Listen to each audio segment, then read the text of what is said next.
Hello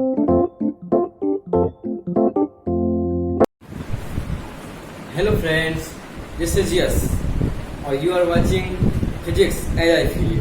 हाँ, मैं आज आपको पढ़ाने जा रहा हूँ फिजिक्स जैसा कि मैंने महसूस किया है फिजिक्स को। तो चलिए शुरू करते हैं। हमने पिछले लेक्चर में आपको बताया था कि प्रकाश क्या होता है, उसकी प्रॉपर्टीज पढ़ी, परावर्तन पढ़ा, परावर्तन का नियम पढ़ा, और आज ये लेक्चर नंबर 2 होने वाला है, जिसमें हम लोग आज दर्पण, जैसे कि आपने देख लिया होगा कि बोर्ड पे दर्पण की हेडिंग पड़ी हुई है, इसके बारे में पढ़ेंगे, उसके प्रॉपर्टीज पढ़ेंगे, तो टर्म्स आएंगे, टर्म्स देखेंगे, एक डेरिवेशन भी है, फोकस दूरी तथा वक्र त्रिज्या के बीच में, उसको भी करते हैं। चलिए शुरू करते हैं। तो टाइम मत वेस्ट कीजिए, नोट्स निकाल लीजिए, बनाना शुरू कीजिए। अगर आपको नहीं बनाना है तो 1 से 2 दिन के बीच में हमारी ब्लॉग लॉन्च होने वाला है, इसकी लिंक मैं आपको डिस्क्रिप्शन में दे दूंगा, वहां से आप हमारे हैंड रिटन PDF डाउनलोड कर सकते हैं। चलिए शुरू करते हैं। तो बात आ रही दर्पण। दर्पण क्या होता है देखते हैं। आप डेली बाल खींचते हैं, तैयार होते हैं, वही दर्पण है। हाँ, सही है। दर्पण होते हैं 2 प्रकार के होते हैं, एक होता है गोली दर्पण, एक होता है समतल दर्पण। आपके सिलेबस में गोली दर्पण पढ़ा हुआ है, तो हम लोग इसी का फोकस करेंगे, इसको निगलेक्ट कर देंगे। चलिए बात करते हैं गोली दर्पण। तो गोली दर्पण में क्या है कि आपके में इसको 2 और पार्ट में डिवाइड कर दिया। एक होता है गोली दर्पण में, एक होता है अवतल दर्पण, इसे कहते हैं कॉनकेव मिरर। अवतल दर्पण। एक होता है उत्तल दर्पण। उत्तल दर्पण, ये दोनों आपके सिलेबस में है। ये भी है तो बहुत कम है, इसको मैं उसी में एक वीडियो में थोड़ा सा डिटेल कर दूंगा इसको। चलिए शुरू करते हैं। हम बात करते हैं इसका गोली दर्पण क्या होता है। उसके लिए मैं इसको वेट देता हूँ, क्लासिफिकेशन आपने समझ ली होगी।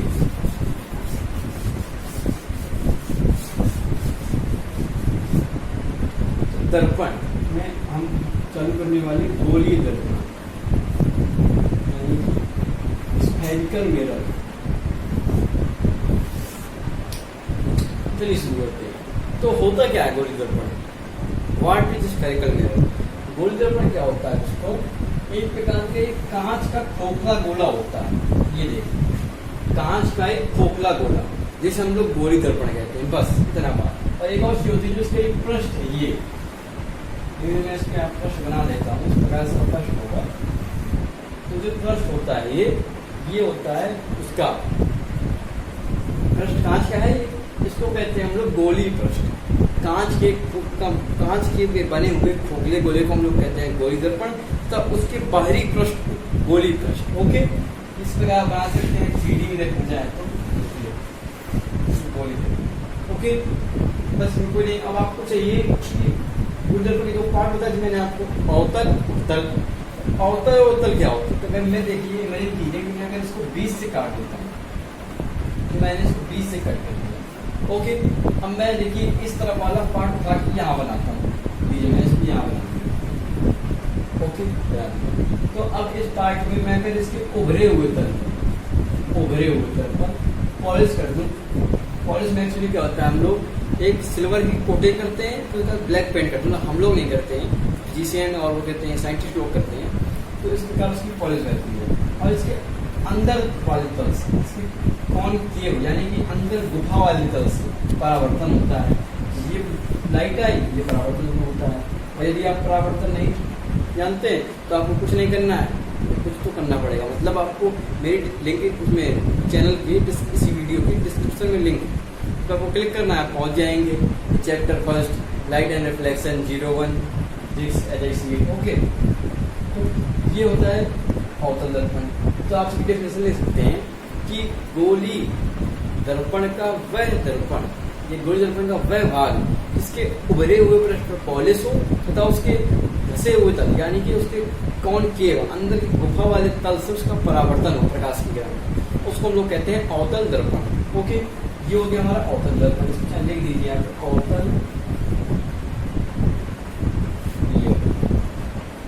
ओके, अब एक होता है उत्तल दर्पण। तो ध्यान देखिए, मैंने इस प्रकार इसको काटा था। मैं अगर इस तरफ वाला पार्ट है, इस तरफ वाला देखिए, मैं इसको यहाँ ड्रॉ कर लेता हूँ, ये मैंने बना दिया। तो इसके हम लोग क्या करना है, इसके धसे विभाग पे पॉलिश करेंगे। मैंने धसे विभाग पे पॉलिश कर दी। इसके उभरे हुए भाग से परावर्तन हो जाए, इसको कहते हैं उत्तल दर्पण। आई होप आप लोग को समझ में आ गया होगा।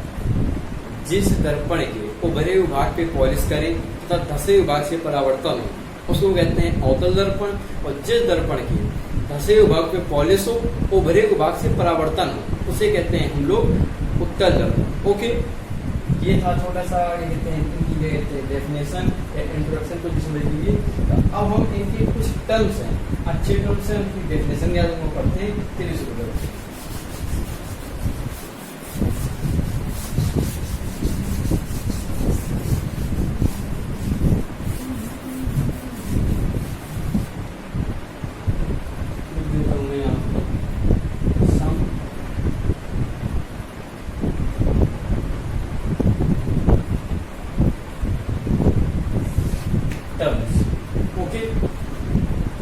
टर्म नंबर फर्स्ट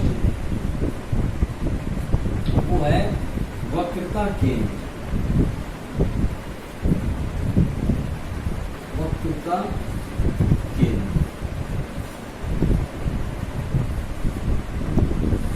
ध्यान से लीजिए, ध्यान दीजिए। वक्रता केंद्र क्या होता है? जैसे मान लीजिए मैं यहाँ पे गोली दर्पण बना लेता हूँ। ओके, तो ये गोला है यानी कि स्फीयर, तो अंदर में इसका सेंटर होगा। हम सपोज कर लेते हैं इस जगह इसका सेंटर है। ओके, इसको डिनोट करते हैं सी से करते हैं इसको सी। तो अब मैं इसका यहाँ बीच से मैं इसको काट देता हूँ। काटने के बाद उसका ये जो इस साइड का पोर्शन मैं इसको उठा के यहाँ रख देता हूँ, ये मैंने यहाँ।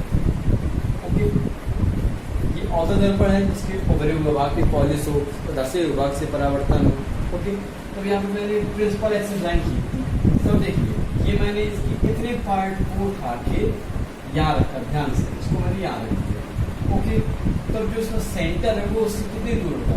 कितनी दूर होगा ये सेंटर, यहाँ पे कितनी दूर इसका ये होगा सेंटर, इसका गोली दर्पण है सेंटर। ओके, इसे कहते हैं हम लोग, यानी उस गोली दर्पण का केंद्र ही गोली पृष्ठ का वक्ता केंद्र कहलाता है। गोली पृष्ठ का जो काम गोली पृष्ठ या उत्तल होता है या अवतल होता है। ओके, क्लियर है? चलिए, वक्ता केंद्र हो गया।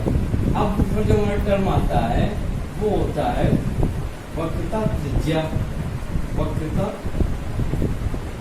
त्रिज्या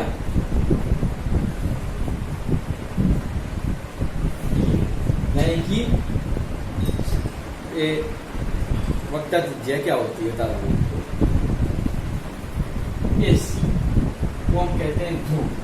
पहले वक्ता त्रिज्या समझ ध्रुव से वक्ता केंद्र तक की दूरी को कहते हैं हम वक्ता त्रिज्या। इसको हम प्रदर्शित करते हैं आर से। ध्रुव से वक्ता केंद्र तक की दूरी को वक्ता की त्रिज्या कहते हैं। इसको हम डिनोट करते हैं आर से। ओके, क्लियर है। तीसरा जो हमारा टर्म आता है वो होता है ध्रुव यानी कि पोल। ओके, ध्रुव क्या होता है? देखिए मैंने आपको बताया वक्ता केंद्र क्या होता है। गोली दर्पण का केंद्र उस गोली पृष्ठ का वक्ता केंद्र कहलाता है जिससे वह गोली पृष्ठ निकाला गया है। देखिए गोली दर्पण होगा कोई, उससे किसी गोली पृष्ठ को निकालेंगे। ओके, तो जो गोली दर्पण केंद्र होगा वही तो गोली पृष्ठ का वक्ता केंद्र होगा, इस प्रकार। और जो ध्रुव क्या होता है? गोली दर्पण का केंद्र, इसका वक्ता केंद्र और इसका केंद्र। I think all of okay, तो मतलब गोली दर्पण का केंद्र गोली पृष्ठ का वक्ता केंद्र और किसी गोली पृष्ठ का केंद्र उस गोली पृष्ठ का ध्रुव होता है। ठीक है, ध्रुव से वक्ता केंद्र तक की दूरी को कहते हैं वक्ता त्रिज्या। ये तीन हमारे टर्म हो गए। एक चौथा टर्म एक और आता है, इसे कहते हैं हम लोग मुक्त अक्ष।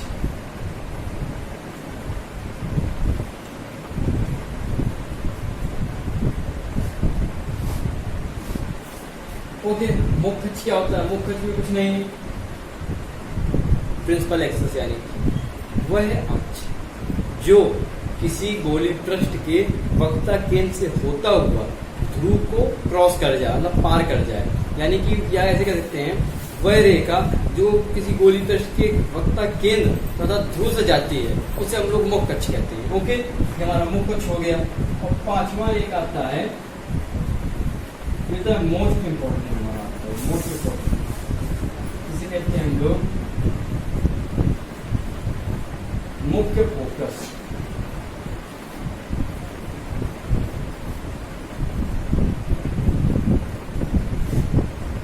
मुख्य फोकस, मुख्य फोकस क्या होता है, इसलिए तो आपको अर्थ करते हैं।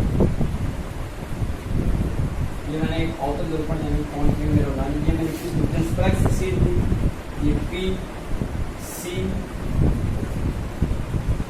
अब यदि मैं इस किसी प्रिंसिपल एक्स यानी मुख्य अक्ष की कुछ समांतर किरण लेना हो, ओके, ये समांतर किरण मैं इसके लिए आता हूँ।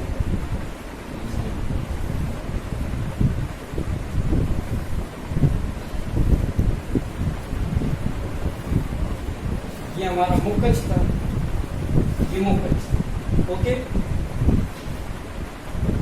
ये सी है। मुख्य अक्ष के समांतर आती हुई प्रकाश की किरणें दर्पण से परावर्तन के पश्चात जिस बिंदु पर एकत्रित होती हैं, दर्पण से परावर्तन होगा मतलब उसी मध्य में पुनः लौट गई, ये यहाँ लौट गई, ये यहाँ लौट गई, ये यहाँ लौट गई, ये यहाँ लौट गई, ओके। तो ये जो उसका कॉमन पॉइंट हो, ये this is called apps capital, okay.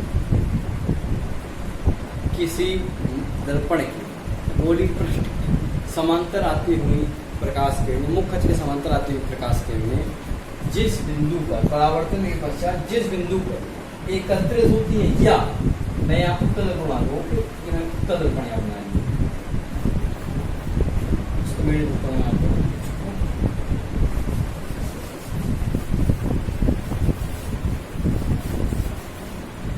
परावर्तन के पश्चात ये मैंने एक उत्तर बना, यहाँ से औतर बनाया था, मैंने उत्तर बना लिया, ये मुख्य अक्ष ये हो जाएगा, ये इसका ध्रुव P, ये इसका सेंटर ऑफ कर्वेचर कहते हैं, वत्ता के C। तो मुख्य अक्ष के समांतर आती हुई प्रकाश की किरणें, मुख्य अक्ष के समांतर आती हुई प्रकाश की किरणें परावर्तन के पश्चात जिस बिंदु पर केंद्रित होती है, ये केंद्रित हो गया, अथवा जिस बिंदु पर केंद्रित होती हुई प्रतीत होती है, किसी गोली पृष्ठ के मुख्य अक्ष के समांतर आती हुई प्रकाश की किरणें परावर्तन के पश्चात जिस बिंदु पर केंद्रित होती है अथवा प्रतीत होती है, वह बिंदु उस दर्पण का मुख्य फोकस कहलाता है। देखिए ये समांतर प्रकाश किरणें आई, इस बिंदु पर केंद्रित हो गई F। इस पे क्या होता है, आभासी दर्पण होता है, जिसको प्रतीत होगी, यहाँ पे ये इस पर डॉट डॉट परावर्तन इस प्रकार हो जाएगा, ओके। तो ये यहाँ पे प्रतीक हो रहा है, देखिए आभासी बन रहा है, ओके। ये कहलाएगा F, उत्तर दर्पण के लिए, ओके। तो इसी तो मुख्य फोकस, इसके समझ लीजिए एक और फैक्टर आता है 6 नंबर का, फोकस दूरी।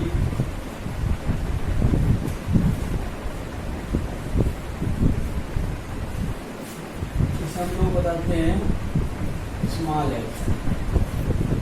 तो वक्र त्रिज्या क्या होती है, दर्पण के ध्रुव से वक्ता के तक की दूरी कहते हैं वक्ता त्रिज्या।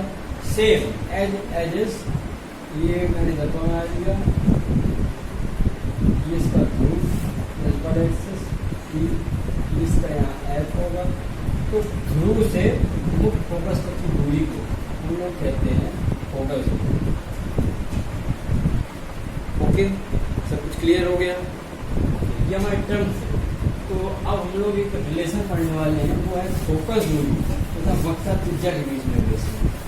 बहुत ही फेमस रिलेशन है, इसका एक डेरिवेशन है जो बोर्ड में आता है काफी बार, ध्यान से पढ़िए, बिल्कुल इजी है, कोई दिक्कत नहीं होगी इसमें आपको। एक टर्म और इसमें लास्ट बचता है, वैसे वो किसी सिलेबस में नहीं, पर मैं बता देता हूँ। देख लीजिए, जैसे ये प्रकाश करने आ रहे हैं, ये मैं उत्तर दर्पण बना रहा हूँ, औतर मैंने एक प्रिंसिपल एक्सिस यहाँ खींच, ओके, मैंने प्रिंसिपल एक्सिस। अब इसके समांतर आती है प्रकाश किरणें, इसके समांतर आ रही है,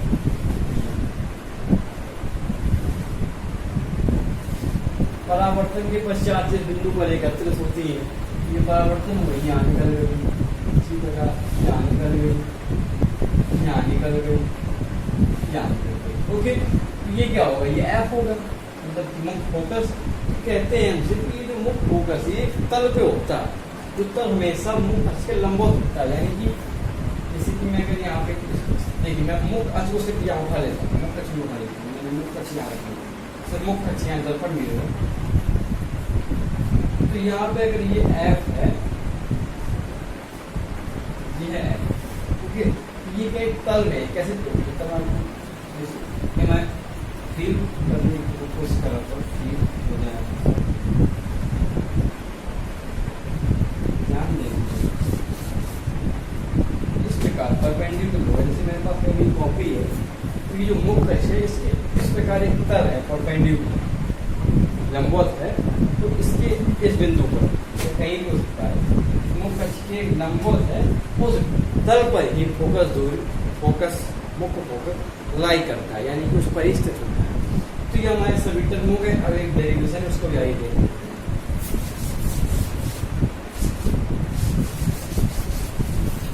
चलिए शुरू करते हैं। ये है relation,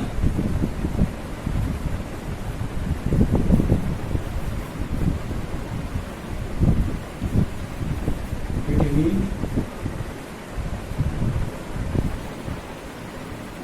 small F and R. Expression लिखते हैं, एक्सप्रेशन लिखिए, आने के बाद आया प्रूव करने के बाद प्रूव हो गया आएगा, वो होगा एफ इज इक्वल टू, शायद आपने किताब में पढ़ लिया, F is equal to R by T. ये बन के आने वाला है, ठीक है, मैंने इसमें लिख दिया, ये प्रूव करके लाएंगे।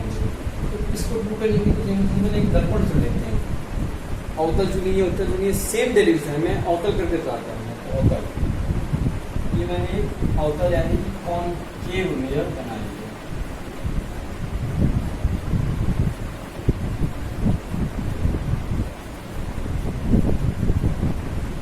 ओके, यहाँ पे भी इस तरह से बना लेते हैं, कोई प्रॉब्लम नहीं। ये क्या होगा, दर्पण का रूप यहाँ कहीं मान लेते हैं सी है एग्जाम्पल में। तो अब हम इसमें एक पैरेलल में लेके आएंगे, समांतर किरण को लेके आएंगे। ओके, हमें इसका परावर्तन कराना, परावर्तन के लिए आपने पिछले लेक्चर में पढ़ा होगा या आपने अपने बुक्स से या किसी चीज़ से पढ़ा होगा स्कूल वगैरह में, जो स्फीयर होता है या गोली दर्पण होता है, उसका नॉर्मल हमेशा उसके सेंटर रहता है, सेंटर से। तो इसका सेंटर क्या है, सेंटर ऑफ कर्वेचर। तो ये इससे इसका नॉर्मल जाएगा, नॉर्मल ये नॉर्मल चला गया इसको, ये नॉर्मल, ठीक है, इससे ये परावर्तन हो गया, समझ गए। इसको मैं नाम दे देता हूँ ए, कर देता हूँ पॉइंट का नाम देना है बी कहेंगे, इसको क्यू कहेंगे, इसको बी, एंड हो गया विलंब। ओके, चलिए शुरू करते हैं। तो आपने पढ़ा होगा प्रकाश के परावर्तन में जो आपतित किरण का अविलंब के साथ बनाया गया तो क्या होता है, आपतन, यानी कि एंगल आई। और परावर्तित किरण का अविलंब का बनाया गया कौन, एंगल आर, यानी कि परावर्तन को। तो ये बराबर होते हैं, angle I is equal to angle R, तो दिक्कत नहीं है। अब देखिए एंगल आई है कौन सा एंगल, ए बी एल, ये खत्म हो गया, मैथ में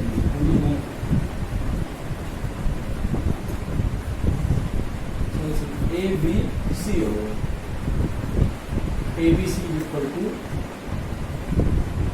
ए B C equal to C B, यहाँ पे फोकस होगा, फोकस से क्लोज करेंगे, okay, C B F, F B C F B C, ये परावर्तन से हो गए, परावर्तन के नियम से समझ में आ गया। अब देखिए ध्यान से, अगर आपने पढ़ा होगा मैथ में 9th या 10th पे कि दो पैरेलल रेस को अगर एक तिर्यक रेखा काटते तो उसके जेड के जो शेप में बनते हैं कोण, उनको कहते हैं एकांतर कोण बराबर होते हैं, और उनके एक ही तरफ के कोण संगत कोण होते हैं, बराबर होते हैं। तो यहाँ पे ध्यान देखिए, ये जो पैरेलल रेस, ये अभिराम ने तिर्यक रेखा बन के काट दिया, तो देखिए जेड क्या, जेड क्या यानी कि ये angle is equal to angle होगा, सोचिए होगा। तो इसलिए लिख सकते हैं angle A B C is equal to ये वाला angle B C F, B C F. Okay, तो देखिए इन दोनों की राइट हैंड साइड बराबर है, लेफ्ट हैंड साइड बराबर हो जाएंगे, यानी कि angle F B C is equal to angle B C F. कोई प्रॉब्लम? आई थिंक कोई प्रॉब्लम नहीं होगी। तो इन दोनों एंगल में क्या करते हैं, बराबर होगा। अब ध्यान देखिए, जो एंगल बराबर होते हैं उनकी सामने वाली भुजा बराबर होती है।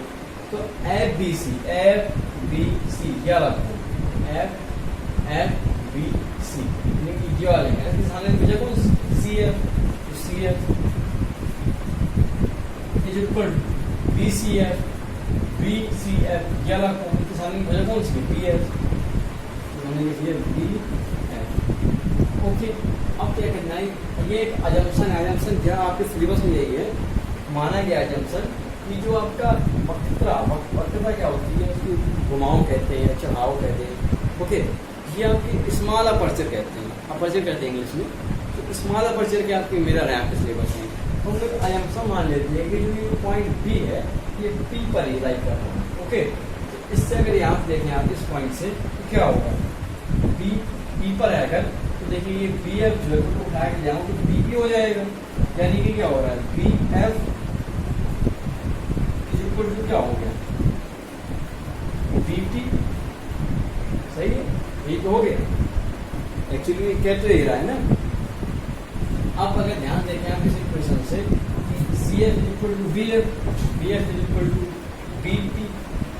ओके, तो B P sorry B F is equal to P F होगा, P F. Okay, P F B F is equal to C F, तो P F is equal to C F हो जाएगा दोनों इक्वेशन। भाई इसका ये term इसका बराबर है, इस इक्वेशन इसका ये इक्वेशन बराबर, तो इनके आपस के इक्वेशन बराबर हो जाएंगे। कर दिया। अब मैं कह देता हूँ कि इसके दोनों पक्षों पर पी एफ ऐड कर लिया, पी एफ ऐड कर लिया। ओके, मैं यहाँ पे ऐड यहाँ पे लिख देता हूँ, उसको ऐड करता हूँ, C F plus P F is equal to P F plus P F. यहाँ से हो जाएगा C F plus P F, यानी कि C F plus P F क्या है, पी सी, यही तो है, equal to P F plus P F to P F. क्या कह सकते हैं, P F is equal to P C by two. अब एक्चुअली देखिए तो पी एफ है, पी एफ ध्रुव से फोकस की दूरी पे कहते हैं फोकस दूरी, यानी F equal to P C, यानी कि ध्रुव से वक्ता केंद्र तक की दूरी को वक्ता त्रिज्या R, F is equal to R by two. ये जो आपका एक्सप्रेशन आना है, एक्सप्रेशन टू। ओके, ये सिंपल सी एक्सप्रेशन थी। एक आज का लेक्चर हम खत्म करते हैं। और क्या होता है कि हम लोग अगला लेक्चर लाएंगे जिसमें हम लोग इमेज फॉर्मेशन बाय मिरर पढ़ेंगे, उत्तल दर्पण द्वारा पढ़ेंगे और अवतल दर्पण द्वारा, और इस इक्वेशन की अच्छी न्यूमेरिकल लगा लेंगे। ओके, तो पढ़ाई करते रहें और